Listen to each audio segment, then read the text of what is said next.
in the early 70s, the issue of protection of human subjects was just becoming recognized as a really major issue. I was in law school and I was working in a law firm.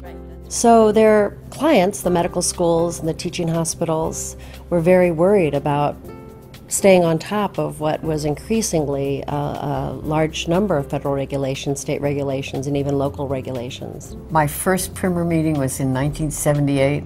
There were 25 people.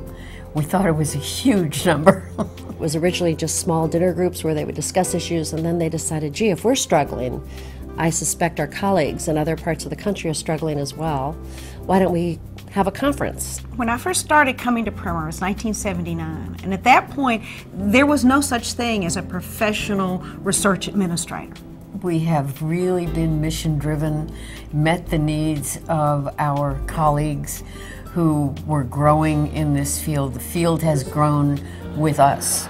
In fact, we've been the leader in this field. I thought Primer would always play a small role. I never would have guessed that it would grow to its present size or that it would expand to virtually every research institution, not only in this country, but roughly 80 countries worldwide. Primer has been part of the way that this country thinks about ethics, appreciates ethics. Primer's been there to help the regulators think about ethics, and most importantly, has really been there to protect human subjects.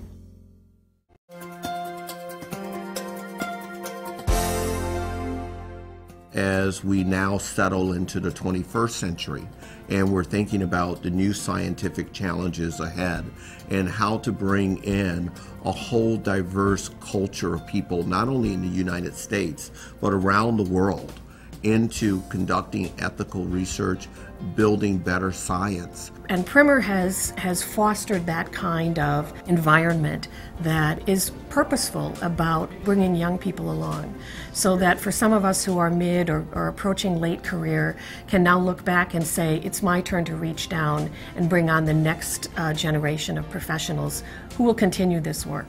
Primer has an amazing convening power, and so what it can do is bring together people with the variety of expertise that you need to understand what the ethical issues are. Primer has really broadened its agenda in response to how research has changed and even greater awareness of the field of research ethics, which itself has grown over the last 35 years. The type of research, such as genetic-based research, stem cell research, technology brings us new challenges about privacy, about confidentiality, and Primer will continue to be vital in creating those environments where one can dialogue about what is ethical under these conditions. I think the impact of Primer has been really substantial. I think we were instrumental, but we needed the cooperation of an awful lot of people. And not only have we created a community and done the educational piece, but I think we've created a profession. It is wonderful to know that 3,000 people can come together to try to solve the same problem together. And it is a together way of solving things.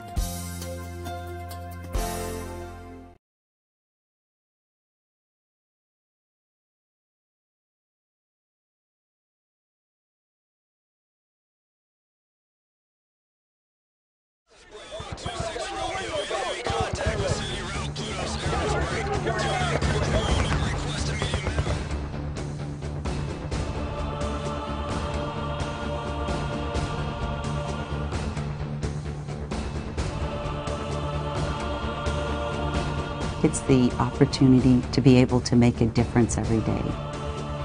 It's a team of professionals that are only focused on selfless service. Our service members are willing to put their life on the line for our freedoms because they believe at the point of injury, the best medical care is going to be there in the time of need.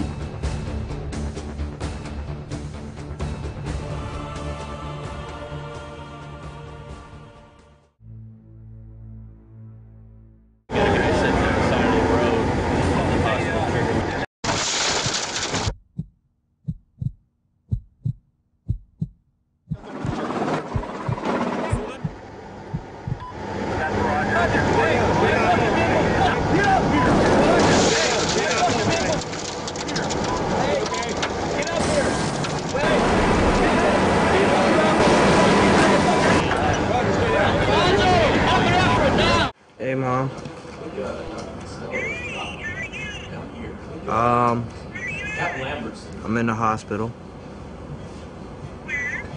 I don't know where the hell I am. I'm in a hospital somewhere. Yeah, I got hit by an IED today. Okay. What's wrong? How are you? I'm not too bad considering the way the vehicle looked.